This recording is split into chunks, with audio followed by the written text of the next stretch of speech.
अरे निश्चिंत कर दो हाथ उठा करके। अरे जिताने के बना, अब जाकर सरकार बनावे तो रउआ लोग के आशीर्वाद बनू तो करे के बा, लड़े के बा, जीते के बा। ए भाई लोग, 9 नवंबर के लालू जी के एगो बेल में रिहाई हो जाए। एगो बेल हो गया, एगो आखिरी बचा है। 9 नवंबर को लालू जी का रिहाई होगा। 9 नवंबर को मेरा जन्मदिन भी है और 10 तारीख को नीतीश जी का विदाई है। अरे विदाई बानू, दोनों हाथ उठा के बोलिए, बोलो ईश्वर की जनता जिंदाबाद, नवादा की जनता जिंदाबाद। ये लड़ाई कोई नीतीश जी और तेजस्वी की नहीं है, राहुल जी और मोदी जी की नहीं है।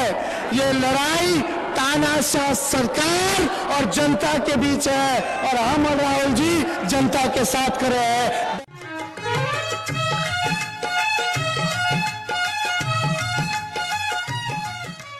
सभी लोगों को पैर छू के प्रणाम करते हैं और हिसुआ की नवादा की नौजवान जनता, देखिए हम यहाँ पकाओ थकाओ भाषण देने नहीं आए। समय कम है, समय कम है, पकाओ और थकाओ भाषण नहीं, सीधे आप लोग रिजल्ट बता दो। नवादा, पूरा नवादा में जीतना है कि नहीं जीतना है? सारा सीट निकाल के दीजिएगा कि नहीं दीजिएगा? देख रहा, नवरात्रि है, माँ दुर्गा की आराधना पूजा हम करके आ रहे हैं। कलश की स्थापना हुई है और जब कलश की स्थापना होती है, जो लोग पूजा करते हैं वो लोग जानते हैं कि संकल्प लिया जाता है। तो आप सब लोग हाथ उठा करके बताइए, संकल्प लीजिए, दोनों हाथ, दोनों हाथ। जिताना है ना? देखा, हमरा के कुछ ना कहे के बाद 15 साल से तू लोग जानत रहा कि नीतीश कुमार मुख्यमंत्री बारे, डबल इंजन के सरकार बा। और दिल पे हाथ रख के बोला, जब तू लोग ब्लॉक जावेला, थाना जावेला, तो बिना चढ़ावेला कोई काम होला? कितना लेता है? बिना घूस के कोई काम नहीं। घूसखोरी अब बढ़ी है कि नहीं बढ़ी है? आप लोग बताओ, 15 साल में नीतीश जी रोजगार दिए, कारखाना लगाए, पलायन रोके, गरीबी मिटाए, किसानों के लिए सिंचाई का व्यवस्था कराए। तो आप बताओ, जो जिसको रोजगार था उसको भी मोदी जी ने छीन लिया, नीतीश जी ने छीन लिया। जो शुगर मिल, पेपर मिल, जूट मिल जो चालू था वो भी बंद हो गया। अब तू लोग सब लोग जानते रहा कि नीतीश कुमार जी भाषण देने बारे हैं, घूम घूम के कहते रहे कि बिहार में समुद्र नहीं ना है, लैंडलॉक्ड स्टेट है, जमीन से घिरा हुआ है, इसलिए कारखाना नहीं लग सकता। नीतीश जी, आप थक चुके हो, आपसे बिहार संभलने वाला नहीं है। क्या बात कर रहे हैं? यूपीए की सरकार थी, बता लालू जी ने रेलवे का कारखाना दिया कि नहीं दिया? मराड़ा में, परसा में, मधेपुरा में समुद्र था क्या?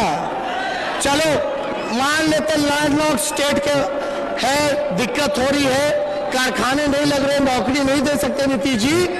तो हम तो इतना कहना चाहते हैं कि पंजाब भी लैंडलॉक्ड स्टेट है, राजस्थान भी लैंडलॉक्ड स्टेट है, हरियाणा भी लैंडलॉक्ड स्टेट है और बिहार से 1/4 जितना छोटा छोटा राज्य है। लेकिन बिहार का गरीब मजदूर, किसान भी मजदूर बनने पर कोई उपाय नहीं। मजदूरी जाता है कि नहीं पंजाब, जाता है कि नहीं हरियाणा, क्योंकि वहां कारखाने हैं। बिहार में क्यों नहीं है भैया?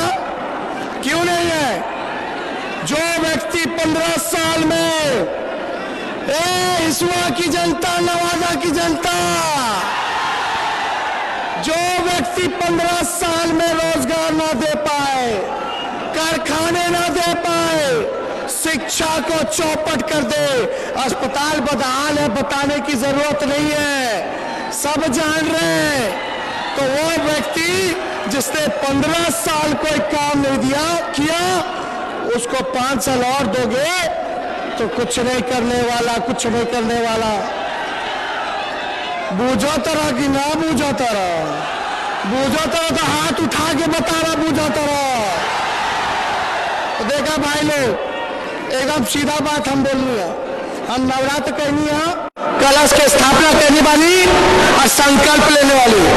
हम झूठ ना बोले, हम जो कहा तभी उस सच होवे के जाता, जो कहा तभी उस सच होवे के जाता। तू लोग बताओ, एक मौका हमारा के मिली कि ना मिली?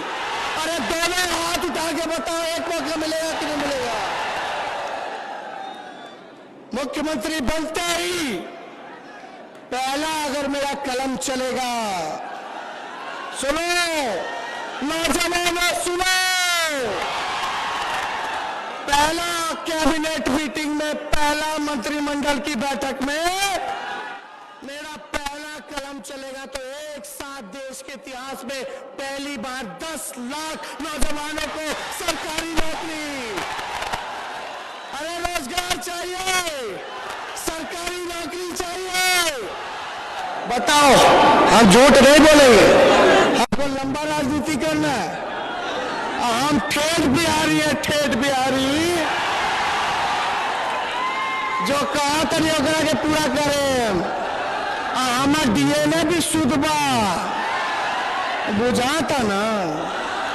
कुछ लोग तो प्रश्न उठा रहे थे, बड़ी खुशी होती, प्रधानमंत्री जी आए आज बिहार, मोदी जी देश के प्रधानमंत्री, चलो आपका स्वागत है। उम्मीद था कि आप बताते कि बिहार को विशेष राज्य का दर्जा मिलेगा कि नहीं मिलेगा। आप बताते विशेष पैकेज का क्या हुआ जो आपने बिहार की बोली लगाई थी। आप बताते बिहार में कारखाने क्यों नहीं है, 15 साल बीजेपी सरकार में है। आप बताते रोजगार की आपने कितने लोगों को सरकारी नौकरी देने का काम किया। होना चाहिए था। अभी बाढ़ आया, बताओ 85 लाख आबादी प्रभावित रही, 18 जिला बाढ़ में डूबा रहा। सेंट्रल का टीम भी नहीं आकर के देखा कि मेरा भाई लोग बाढ़ में डूब रहा है, उन लोगों को कुछ किया जाए, कोई देखने नहीं आया। और नीतीश कुमार जी तो 144 दिन से सीएम हाउस में अंदर रहे। पहले भी कोरोना था, अभी भी कोरोना है, लेकिन उस समय नहीं निकला बाहर। अभी निकल रहे, वोट चाहिए, कुर्सी चाहिए तो निकला करे, वोट मांगे करे। बताओ, निकलना चाहिए था कि नहीं निकलना चाहिए था? ये 2-2 किलोमीटर तक, 1500 किलोमीटर तक, एगो माई एगो कोड़ा में बबुआ के लेल बारी, एगो में सामान लेके चलत रही 1500 किलोमीटर। और नीतीश जी कहता रहे कि जो जहां है वही रहो। बोले थे कि नहीं बोले थे? 40 लाख से भी ज्यादा मजदूर लोग आए, सुप्रीम कोर्ट ने बोला कि रोजगार दो नीतीश जी। आप जाइए तो एयरपोर्ट चले जाओ, रेलवे स्टेशन चले जाओ, सब मजदूर को वापस ले जा रहा, पलायन कर रहा है। बिहार का अरबों खरबों रुपया बर्बाद हो रहा है, ये आप लोग जान रहे हैं। बाहर का पैसा दूसरे राज्यों में जा रहा है। उच्च शिक्षा के लिए लोग बाहर जाते हैं, इलाज के लिए बाहर जाते हैं, रोजी रोटी मजदूरी के लिए बाहर जाते हैं। तो हम ज्यादा कुछ नहीं कहेंगे, आप लोग होशियार हो। हमसे कहते हैं कि पैसा कहां से आएगा। बिहार का बजट 2,13,000 करोड़ है। कितना? 2,13,000 करोड़। नीतीश बाबू कितना खर्च कर पाते हैं? 60%।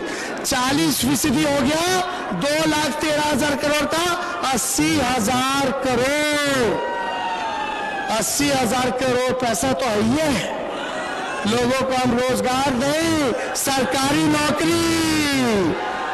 बाद में जब निवेश बढ़ेगा, टूरिज्म बढ़ेगा, कारखाने लगेंगे, तो कृषि पे उदारीकरण जो होगा उसको देखते हुए जो बाकी प्राइवेट सेक्टर में जो रोजगार लगेंगे वो अलग।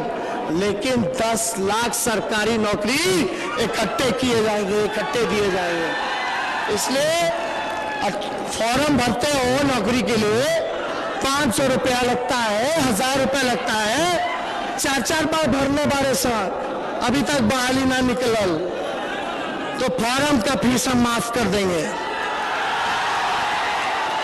परीक्षा केंद्र तक जाने का पैसा हम माफ कर देंगे, भाड़ा हम माफ कर देंगे। जितने स्वयं सहायता समूह हैं, चाहे आशा वर्कर हो गई, आंगनबाड़ी दीदी हो गई, जीविका दीदी हो गई, विकास मित्र हो गए, इन सभी के मानदेय को 4000 करने का काम करेंगे और नियमित करने का काम करेंगे। नियोजित शिक्षक वाले लोग, कितना नीतीश जी ने आपको लाठी से पिटवाने का काम किया, किसी से छुपा नहीं है। आप हम लोगों की सरकार बनेगी तो आपको समान काम समान वेतन देने का काम हम लोग करेंगे। कई बुजुर्ग लोग होंगे, उनसे पूछे वृद्धा पेंशन नहीं मिलता है, मिलता तो समय पे नहीं मिलता, मिलता तो 400 रुपए मिलता है। वो 400 रुपए को हम लोग 1000 करने जा रहे हैं वृद्धा पेंशन को। तो ज्यादा कुछ नहीं कहना भाई लोग, मुद्दे की बात करें। देखो हम नौजवान हैं, नया सोच है, नया बिहार बनाना है, तरक्की की बात होनी चाहिए, मुद्दे की बात होनी चाहिए। युवा, किसान, बेरोजगार,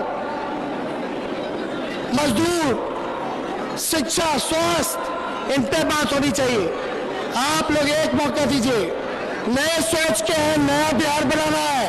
हर जात के लोगों को, हर धर्म के लोगों को, हर वर्ग के लोगों को हम साथ लेकर के चलने का काम करेंगे। किसी को पीछे नहीं छोड़ेंगे, किसी को पीछे नहीं छोड़ेंगे। तो ज्यादा कुछ नहीं, चाहे स्वर्ण जाति के हो, चाहे पिछड़े जाति के हो, चाहे अति पिछड़े जाति के हो, चाहे दलित जाति के हो, चाहे आदिवासी भाई हो, चाहे अल्पसंख्यक भाई हो, सब लोगों को साथ लेकर के चलेंगे। और देखिएगा, कुछ लोग चाहते हैं कि जो है मुद्दे से भटकाया जाए, लेकिन बटना नहीं है, काम की बात होनी चाहिए। कुछ लोग चाहेंगे जात के नाम पे लड़ाएंगे, कुछ लोग धर्म के नाम पे लड़ाएंगे, लेकिन बिहार के लोग इस बार बेरोजगारी के मुद्दे पे लड़ेंगे, काम के मुद्दे पे लड़ेंगे, किसान मजदूर के मुद्दे पे लड़ेंगे। तो ज्यादा कुछ हम ना कहेंगे। तो लोग हाथ उठा के हमरा के राहुल जी के निश्चिंत कर दो, अरे निश्चिंत कर दो हाथ उठा करके। अरे जिताने के बना, अब जाकर सरकार बनावे तो रउआ लोग के आशीर्वाद बानो, तो करे के बाद, लड़े के बाद, जीते के बाद। ए भाई लोग, 9 नवंबर के लालू जी के एगो बेल में रिहाई हो जाए, एगो बेल हो गया, एगो आखिरी बचा है। 9 नवंबर को लालू जी का रिहाई होगा। 9 नवंबर को मेरा जन्मदिन भी है और 10 तारीख को नीतीश जी का विदाई है। अरे विदाई बानू, दोनों हाथ उठा के बोलिए, बोलो ईश्वर की जनता जिंदाबाद, नवादा की जनता जिंदाबाद। ये लड़ाई कोई नीतीश जी और तेजस्वी की नहीं है, राहुल जी और मोदी जी की नहीं है, ये लड़ाई तानाशाह सरकार और जनता के बीच है, और हम और राहुल जी जनता के साथ खड़े हैं। बहुत बहुत धन्यवाद। जय हिंद, जय बिहार।